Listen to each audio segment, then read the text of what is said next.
Hi friends, welcome back to my channel. నేను మీ అరుణ. ఈరోజు ఇంట్లోనే గులాబ్ జామున్ చీజ్ కేక్ని పర్ఫెక్ట్గా ఎలా చేయాలో చెప్తాను. ఈ కేక్ని నేను న్యూ ఇయర్కి చేసుకున్నానండి. న్యూ ఇయర్ స్పెషల్ కేక్ అని చెప్పొచ్చు. మా ఇంట్లో వాళ్ళందరికీ చాలా నచ్చింది. అలానే మీకు కూడా నచ్చేస్తుంది. దీనికి రిలేటెడ్ మనకి క్రీమ్ చీజ్, మిల్క్ మేడ్ కావాలి. ఈ రెండు కూడా ఇంట్లోనే ఎలా తయారు చేసుకోవాలో నేను మీకు చూపించబోతున్నాను. ఫస్ట్ మనం మిల్క్ మేడ్ ఎలా చేయాలో చూసేద్దామండి. ముందుగా స్టవ్ మీద ప్యాన్ పెట్టుకొని అందులో 2 కప్పుల వరకు పాలను అయితే తీసుకోండి. పాలను మరిగించే ముందు మనం ఏ గిన్నెలో అయితే పాలను మరిగించుకుంటున్నామో ఆ గిన్నెని ఒకసారి వాటర్తో వాష్ చేసుకొని మరిగించుకుంటే అడుగు అంటకుండా ఉంటుందండి. మేగడ కట్టకుండా గరిటతో కలుపుకుంటూ పాలు పొంగు వచ్చేంత వరకు మరిగించుకోవాలి. ఇప్పుడు అందులో ఒక అరకప్పు వరకు పంచదార వేసుకొని కలుపుతూ మరిగించండి. ఈ ప్రాసెస్ అంతా కూడా మీడియం ఫ్లేమ్లోనే పెట్టుకొని మరిగించాలి. పంచదార అంతా కరిగిపోతే పాలు అనేది కొంచెం ఎల్లో షేడ్ అనేది వస్తాయి. ఇప్పుడు మరో 15 నిమిషాల పాటు మనం ఎన్ని పాలు వేసామో దానికి పావు వంతు తగ్గే వరకు గరిటెతో తిప్పుతూ మరిగించుకోవాలి. పాలు ఈ విధంగా మరిగించుకున్న తర్వాత ఈ కన్సిస్టెన్సీ వచ్చాక స్టవ్ ఆఫ్ చేసుకుంటే సరిపోతుంది. ఇందులో ఒక పావు టీ స్పూన్ వరకు బేకింగ్ పౌడర్ని యాడ్ చేసుకోండి. ఇప్పుడు మళ్ళీ కంటిన్యూస్గా 2 నిమిషాల పాటు మిక్స్ చేసుకోండి. ఇది కంప్లీట్గా చల్లారాక ఫ్రిడ్జ్లో పెట్టి 1 అవర్ తర్వాత చూపిస్తున్నాను చూడండి. సేమ్ బయట కొంటే ఎలా ఉంటుందో అలానే వచ్చింది. దీన్ని ఎయిర్ టైట్ కంటైనర్లో వేసి ఒక 6 మంత్స్ పాటు స్టోర్ చేసుకోవచ్చండి. కావాల్సినప్పుడు ఫ్రిడ్జ్లో నుంచి తీసి స్వీట్స్లోకి కానీ, డిజర్ట్స్లోకి కానీ, అలాగే కేక్స్లోకి కానీ ఎందులోకైనా మనం యూజ్ చేసుకోవచ్చు. ఇలా ఈజీగా ఇంట్లోనే కండెన్స్డ్ మిల్క్ అయితే రెడీ చేసేసుకున్నాం కదండి. ఇప్పుడు క్రీమ్ చీజ్ ఎలా రెడీ చేసుకోవాలో చూపించబోతున్నాను. దీనికోసం స్టవ్ మీద కడాయి పెట్టుకుని 1 లీటర్ పాలు ఫుల్ క్రీమ్ మిల్క్ని అయితే తీసుకోవాలి. కలుపుతూ మీడియం ఫ్లేమ్లోనే బాయిల్ చేసుకోవాలి. ఒక పొంగు వచ్చిన తర్వాత ఇలా ఫోమ్ లాగా ఫామ్ అవుతుంది పైన. ఇలా ఫామ్ అయినప్పుడు 1 టేబుల్ స్పూన్ వెనిగర్ని తీసుకోండి. ఇన్కేస్ మీ దగ్గర వెనిగర్ లేకపోతే కనుక మీరు నిమ్మరసం అయినా తీసుకోవచ్చు, లేదంటే పెరుగు కూడా వేసుకోవచ్చు అండి. ఇప్పుడు ఈ పాలను గరిటెతో ఒకే డైరెక్షన్లో మెల్లగా కలుపుతూ ఉండాలి. చూడండి, వాటర్ అంతా సెపరేట్ అవుతుంది కదా. ఇప్పుడు ఈ కండిషన్లో ఉన్నప్పుడు స్టవ్ ఆఫ్ చేసుకొని ఒక బౌల్ తీసుకొని దానిపైన ఇలాంటి క్లాత్ ఒకటి తీసుకొని వాటర్ అంతా డ్రైన్ చేసుకొని 10 నిమిషాలు అలా ఉంచేయండి. 10 నిమిషాల తర్వాత ఇలా చూసారా, ముద్దగా ఫామ్ అయింది. ఇప్పుడు దీన్ని బ్లెండర్లో వేసుకొని ఒక 1/2 టీ స్పూన్ సాల్ట్ కూడా వేసుకొని క్రీమీ టెక్స్చర్ వచ్చేంత వరకు మనం బ్లెండ్ చేసుకోవాలి. అంతేనండి, చాలా సింపుల్గా క్రీమ్ చీజ్ అనేది రెడీ అయిపోయింది కదా. ఇలాగే పనీర్ కూడా చేసుకుంటారు. మీకు ఆ వీడియో కావాలన్నా సరే నేను పెడతానండి. బయట కొని స్టోర్స్లోంచి తెచ్చుకునే కన్నా మనం ఇలా ఈజీగా ఇంట్లోనే ప్రిపేర్ చేసేసుకోవచ్చు. ఈ క్రీమ్ చీజ్ని మనం బ్రెడ్స్లో వాడుకోవచ్చు, దేంట్లోనైనా వాడుకోవచ్చు అండి. ఈ క్రీమ్ చీజ్ అయితే పర్ఫెక్ట్గా వచ్చిందండి. ఇప్పుడు మనం మిల్క్ మేడ్ రెడీ చేస్తాము, క్రీమ్ చీజ్ కూడా రెడీ చేస్తాం కదా. ఇప్పుడు milk made gulab jamun cheese కేక్ని ఎలా తయారు చేయాలో చూపించేస్తాను. దీనికోసం ముందుగా ఒక 15 బిస్కెట్స్ తీసుకుంటున్నాను. వీటిని క్రష్ చేసి బ్లెండర్లో వేసి ఫైన్ పౌడర్ లాగా గ్రైండ్ చేసి పెట్టుకోండి. ఇప్పుడు అందులో ఒక 6 టేబుల్ స్పూన్ వరకు నెయ్యి వేసి మొత్తం ఒకసారి బాగా కలపండి. మొత్తం అంతా బాగా కలపండి. మధ్యలో ఉండలేమీ లేకుండా కలుపుకోవాలండి. ఇలా మనం చేత్తో ఉండి చుట్టినప్పుడు మనకి ఉండగా ఫామ్ అయితే సరిపోతుంది. ఇన్ కేస్ ఫామ్ అవ్వకపోతే కనుక ఇంకొంచెం నెయ్యి యాడ్ చేసి కలపండి. ఇదంతా బాగా కలిపేసుకున్నాక ఇప్పుడు ఈ పౌడర్ని ఒక కేక్ మౌల్డ్లో వేసుకోవాలి. వేసుకొని ఒక బౌల్ తీసుకొని గట్టిగా ప్రెస్ చేయండి. ఎంత గట్టిగా ప్రెస్ చేస్తే కేక్ అనేది మనకి అంత బాగా వస్తుంది. క్రాక్స్ అటువంటివి ఏమీ ఉండకుండా వస్తుందండి డిమౌల్డ్ చేసుకున్నప్పుడు.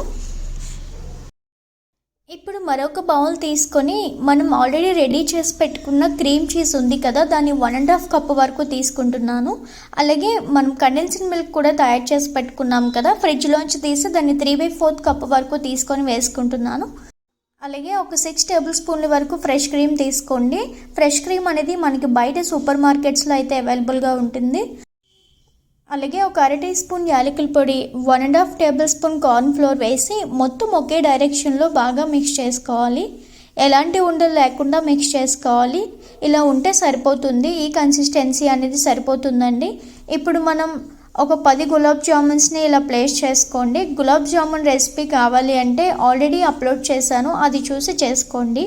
ఇప్పుడు ఇందులో మనం రెడీ చేసి పెట్టుకున్న బ్యాటర్ని వేసుకోవాలి. 2-3 సార్లు ఇలా ట్యాప్ చేసి ఓవెన్లో 180 డిగ్రీస్లో 30 to 35 మినిట్స్ అయితే బేక్ చేసుకుంటే సరిపోతుంది. ఈలోపు మనం విప్పింగ్ క్రీమ్ని రెడీ చేసుకుందాము. ఒక బౌల్లోకి 1/2 కప్పు వరకు విప్పింగ్ పౌడర్ అయితే తీసుకుంటున్నాను.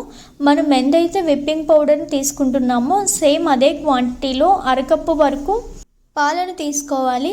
ఆ పాలను కూడా కాచి చల్లార్చిన తర్వాత ఒక 1 అవర్ పాటు ఫ్రిడ్జ్లో పెట్టినవి. విప్పింగ్ క్రీమ్ రెడీ చేద్దాం అనుకున్నప్పుడు ఫ్రిడ్జ్లో నుంచి చల్లటి పాలను తీసుకొని కొంచెం కొంచెం వేసి ఒకసారి కలపండి. ఇలా క్రీమీ కన్సిస్టెన్సీ వచ్చే వరకు కలుపుకోవాలి. ఆ తర్వాత మళ్ళీ ఇంకొంచెం పాలు యాడ్ చేసి మళ్ళీ ఆ క్రీమీ కన్సిస్టెన్సీ వచ్చిన తర్వాత మిగిలిన పాలు కూడా యాడ్ చేసుకుంటూ ఇలా థిక్ కన్సిస్టెన్సీ వచ్చేంత వరకు కలుపుతూ ఉండండి. ఇలా వచ్చిన తర్వాత ఒక గిన్నెలోకి ఐస్ క్యూబ్స్ని తీసుకొని అందులో ఈ బౌల్ పెట్టి విస్క్ చేస్తూ ఉంటే కాసేపటికి క్రీమ్ అనేది ఇలా స్టిఫ్గా రెడీ అయిపోతుంది. పర్ఫెక్ట్ కన్సిస్టెన్సీ అండి. విప్పింగ్ క్రీమ్ ఇలా ఉంటే మనకి సరిపోతుంది. కేక్స్కి మనం ఈజీగా అప్లై చేసుకోవచ్చు. దీన్ని మనం ఫ్రిడ్జ్లో పెట్టుకున్నాక ఇంకొంచెం ఇది స్టిఫ్ అవుతుంది కాబట్టి దీన్ని మనం 1 అవర్ పాటు ఫ్రిడ్జ్లో పెట్టి కావాల్సినప్పుడు తీసి యూస్ చేసుకోవచ్చు. ఈ లోపల కేక్ కూడా బేక్ అయిపోయిందండి.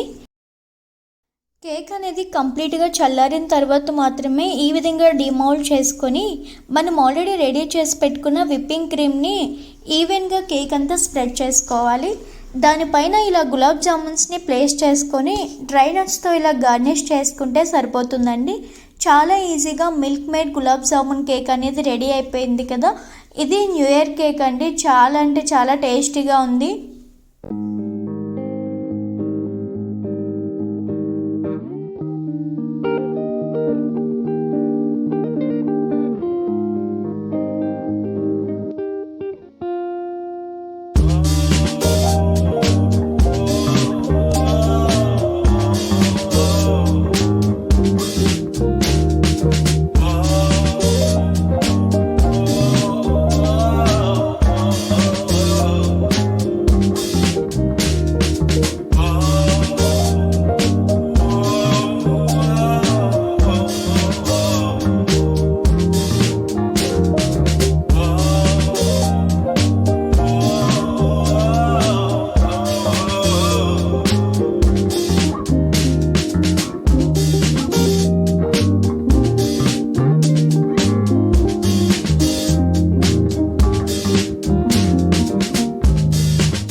ఈ వీడియో మీకు నచ్చినట్లయితే లైక్ చేసి షేర్ చేసి నా ఛానల్ని సబ్స్క్రైబ్ చేసుకోండి.